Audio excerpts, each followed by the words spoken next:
বিসমিল্লাহির রহমানির রহিম। প্রিয় দর্শকবিন্দু, আসসালামু আলাইকুম ওয়া রাহমাতুল্লাহ। আজ আমরা আলোচনা করব কবর নিয়ে, যা প্রতিটি মানুষের জন্য নির্ধারিত এক অনিবার্য গন্তব্য।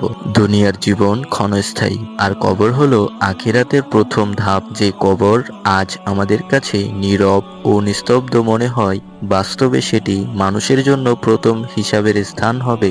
মৃত্যুর পর মানুষকে যখন কবরে রাখা হয়, তখন তার সাথে দুনিয়ার সব সম্পর্ক ছিন্ন হয়ে যায়। না থাকে ধন সম্পদ, না থাকে ক্ষমতা বা সম্মান, সাথে থাকে শুধু কেবল তার আমল। রাসূলুল্লাহ সাল্লাল্লাহু আলাইহি ওয়াসাল্লাম বলেছেন, কবর হলো আখিরাতের প্রথম মঞ্জিল। যদি কেউ এতে সফল হয়, তাহলে পরবর্তী ধাপগুলো তার জন্য সহজ হয়ে যায়। কবর কাউকে চিনে না, সে ধনী হোক বা গরিব, রাজা হোক বা প্রজা, সবাইকে একই বাস্তবতার মুখোমুখি হতে হয়। কবরে মানুষ শুধু একাই থাকবে। সেখানে তাকে প্রশ্ন করা হবে তিনটি।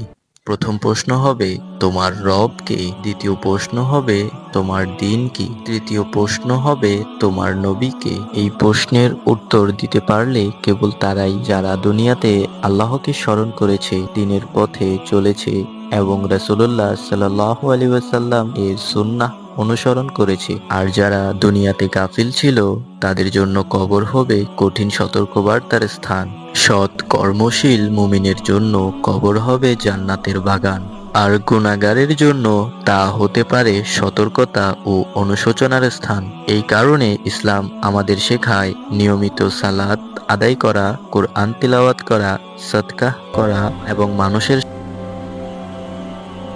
এই আমলগুলোই কবরের অন্ধকারে আলো হয়ে দাঁড়াবে। প্রিয় দর্শকবিন্দু, কবর আমাদের ডাকছে নীরবে কিন্তু অবিরাম। আজ আমরা সুযোগ পাচ্ছি নিজেদের সংশোধন করার, আল্লাহর দিকে ফিরে আসার এবং এমন আমল করার যা কবরকে আমাদের জন্য শান্তির স্থানে পরিণত করবে। তাই আসুন আমরা সবাই আল্লাহর কাছে দোয়া করি, ইয়া আল্লাহ, আমাদের কবরকে আপনি জান্নাতের বাগান করে দিন। আমিন।